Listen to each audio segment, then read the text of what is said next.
Good morning बच्चों। इतिहास की कक्षा में आप सबका स्वागत है। हम लोग इतिहास के अंतर्गत पहला और दूसरा अध्याय पढ़ चुके हैं। आज हम लोग पढ़ेंगे 3 महाद्वीप में फैला हुआ साम्राज्य। क्या पढ़ेंगे? 3 महाद्वीपों में फैला हुआ साम्राज्य। अब इन 3 महाद्वीपों में फैला हुआ साम्राज्य में सबसे पहले हम लोग रोमन साम्राज्य के बारे में पढ़ेंगे। तो देखिए, हम लोग इसके पहले मेसोपोटामिया के बारे में पढ़े थे। तो मेसोपोटामिया में साम्राज्य स्थापित होने के साथ उसके पूर्व और पश्चिम में भी रोम अर्थात रोमन साम्राज्य निर्माण की प्रक्रिया चल रही थी। यानी पूर्व और पश्चिम में 3 महाद्वीप यूरोप, एशिया और अफ्रीका में फैला हुआ 3 महाद्वीप कौन कौन सा? यूरोप, एशिया और अफ्रीका में फैला हुआ यह साम्राज्य कौन सा? रोमन साम्राज्य अत्यधिक विस्तृत था। इस विशाल साम्राज्य में वर्तमान यूरोप, उर्वर अर्धचंद्राकार क्षेत्र अर्थात पश्चिमी एशिया और उत्तरी अफ्रीका का एक विशाल भाग सम्मिलित था। अब इस रोमन साम्राज्य में क्या था? देखिए, रोमन साम्राज्य एक अत्यधिक विस्तृत साम्राज्य था, यानी बहुत बड़ा साम्राज्य था। कौन? ये रोमन साम्राज्य। भूमध्य सागर रोम साम्राज्य का हृदय था। अगर आपसे ये प्रश्न पूछा जाए, ये प्रश्न आप जरूर अति लघु में लिखिएगा कि रोमन साम्राज्य का हृदय कौन सा सागर था? तो रोम साम्राज्य का हृदय भूमध्य सागर था। ये प्रश्न नोट करिए। रोम साम्राज्य का हृदय कौन था? भूमध्य सागर। यह यूरोप और अफ्रीका के महाद्वीप को अलग करता है। कौन? रोमन साम्राज्य यूरोप और अफ्रीका के महाद्वीप को ये अलग करता है तथा पश्चिम में स्पेन से लेकर पूर्व में सीरिया तक फैला है। इसका विस्तार बताया जा रहा है। पश्चिम में कहाँ तक इसका विस्तार है? स्पेन तक से लेकर के पूर्व में सीरिया तक। रोम का भूमध्य सागर और उत्तर दक्षिण दोनों दिशाओं में सागर के आसपास स्थित सभी प्रदेशों पर प्रभुत्व था। किसका? रोम साम्राज्य का। रोम साम्राज्य के उत्तर में राइन और डेन्यूब नदी। अब देखिए, राइन नदी किधर थी? अगर ये प्रश्न पूछा जाए राइन नदी किधर है, तो रोम साम्राज्य के उत्तर में कौन है? कौन सी नदी? राइन नदी और डेन्यूब नदी। और दक्षिण में सहारा रेगिस्तान स्थित है। अब ये प्रश्न देखिए अति लघु, इससे 2 बनेंगे। रोम साम्राज्य के दक्षिण में क्या स्थित है? सहारा या सहारा रेगिस्तान जो है वो किधर स्थित है? तो रोम के दक्षिण में। और रोम के उत्तर में क्या है? रोम के उत्तर में राइन और डेन्यूब नदी है। रोम साम्राज्य के उत्तर में क्या है? राइन नदी और डेन्यूब नदी। दक्षिण में क्या है? सहारा अर्थात रेगिस्तान। ईरान के हिस्से में कैस्पियन सागर के दक्षिण से पूर्वी अरब तक का संपूर्ण क्षेत्र तथा अफगानिस्तान के कुछ भाग थे कैस्पियन सागर के। इस प्रकार के दोनों मेसोपोटामिया व रोमन साम्राज्य अर्थात साम्राज्यों ने दुनिया के उस अधिकांश भाग को आपस में बांट लिया था जिसे चीनी लोग ताचीन कहते थे। चीनी लोग उसको क्या कहते थे? ताचीन, जिसको मेसोपोटामिया और रोमन साम्राज्य ने बांट लिया था। यानी जो बहुत सारे क्षेत्र थे उसको मेसोपोटामिया और रोम साम्राज्य के लोगों ने उसके अधिकांश भाग को क्या कर लिया था? बांट लिया था, जिसे चीनी लोग क्या कहते थे? तानचीन कहते थे। अब यहाँ देखिए, अध्ययन की दृष्टि से रोमन साम्राज्य के विकास काल को भी 2 भागों में, एक पूर्ववर्ती साम्राज्य तथा परवर्ती साम्राज्य में बांटा गया। रोम साम्राज्य को 2 भाग, एक पूर्ववर्ती दूसरा परवर्ती।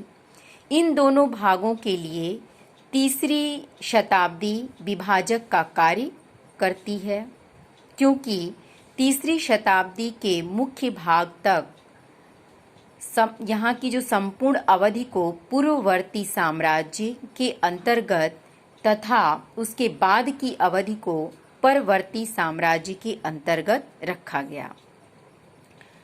भूमध्य सागरीय क्षेत्र के पास रहने वाले रोमन साम्राज्य के लोगों के निकटवर्ती पूर्व का अर्थ होता था भूमध्य सागर के बिल्कुल पूर्व का क्षेत्र।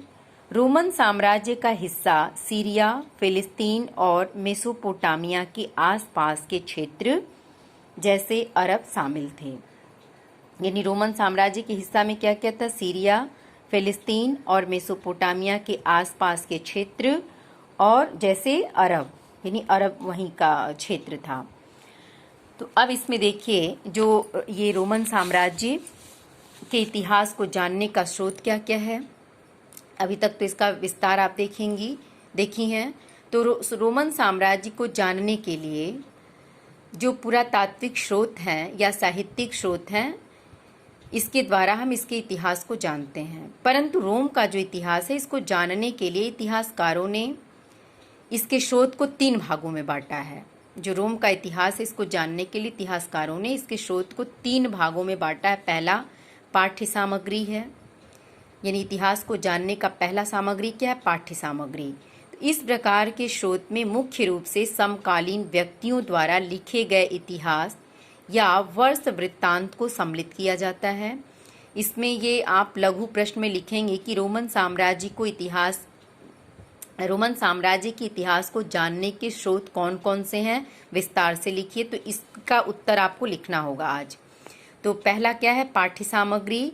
तो इसमें जो समकालीन व्यक्तियों द्वारा लिखे गए इतिहास या वर्ष वृत्तांत को सम्मिलित किया गया। इसके अतिरिक्त इसमें व्याख्यान, प्रवचन, कानून आदि भी सम्मिलित थे। ये सामग्रियां रोमन साम्राज्य के राजनैतिक संगठन, धार्मिक, आर्थिक एवं सामाजिक स्थिति को बताने में सहायक थीं। दूसरा है प्रलेख अथवा दस्तावेज। इस प्रकार के स्रोत मुख्य रूप से उत्कीर्ण लेख, पैपाइरस, सरकंडा जैसे पौधा जो नील नदी के किनारे उगता था से पत्रों पर लिखी गई पांडुलिपियों के रूप में मिलते हैं। यानी जो पांडुलिपियां मिली हैं, उस पांडुलिपि में कुछ दस्तावेज हैं जो रोमन साम्राज्य के बारे में बताते हैं। तो ये स्रोत सर्वाधिक विश्वसनीय माने जाते थे तथा इन्हें पत्थर की शिलाओं पर भी उत्कीर्ण किया जाता था। पत्थर के रूप में होने के कारण ये स्रोत नष्ट नहीं हुए और ये यूनानी और तालिनी में जो खुदाई के समय बहुत मात्रा में पाए गए थे। जब तालिनी और यूनानी में खुदाई हुई थी तो ये पत्थर पे लिखे हुए अभिलेख बहुत मात्रा में मिले थे। पैपाइरस पत्रों पर लिखे गए संविदा पत्र, लेख, संवाद पत्र और सरकारी दस्तावेज बहुत संख्या में मिले। इन्हें प्रकाशित करने वाले विद्वानों को पैपाइरोलॉजिस्ट अथवा पैपाइरस शास्त्री कहा जाता था। अब इस प्रश्न को भी आप याद रखिएगा कि जो इस संवाद को पत्रों के रूप में प्रकाशित करते थे, उन्हें क्या कहा जाता था? तो उन्हें पैपाइरस शास्त्री या पैपाइरोलॉजिस्ट कहा जाता था। कुछ भौतिक अवशेष थे। भौतिक अवशेष ये स्रोत मुख्यतः पुरातात्विक स्रोतों की श्रेणी में आते हैं। इनमें मुख्य रूप से इमारत, स्मारक, मिट्टी के बर्तन, सिक्के और पच्चीकारी की सामग्री आदि का अध्ययन किया जाता था। इस प्रकार हमें इन स्रोतों से इतिहास को जानने में सहायता मिलती है। तो रोम साम्राज्य को जानने के 3 स्रोत क्या क्या हैं? पहला पाठ्य सामग्री, दूसरा प्रलेख या दस्तावेज, तीसरा भौतिक अवशेष। तो प्रलेख या दस्तावेज को पे जो संवाद अंकित करने वाले थे उनको पैपाइरस शास्त्री या पैपाइरोलॉजिस्ट कहा जाता था, ये याद रखिएगा। तो इस प्रश्न को आप लिखेंगे कि रोमन साम्राज्य के इतिहास को जानने के मुख्य स्रोत क्या थे। इस प्रश्न का उत्तर आज आप जरूर लिखिएगा। बस आज के लिए इतना ही। और इसके पहले जो यहाँ पढ़े हैं हम लोग रोमन साम्राज्य, तो रोमन साम्राज्य का हृदय कौन था और इसके पूर्ववर्ती साम्राज्य में क्या था, परवर्ती साम्राज्य के अंतर्गत कौन सी चीज़ें थीं, इसको भी आप लिख लेंगे। Thank you.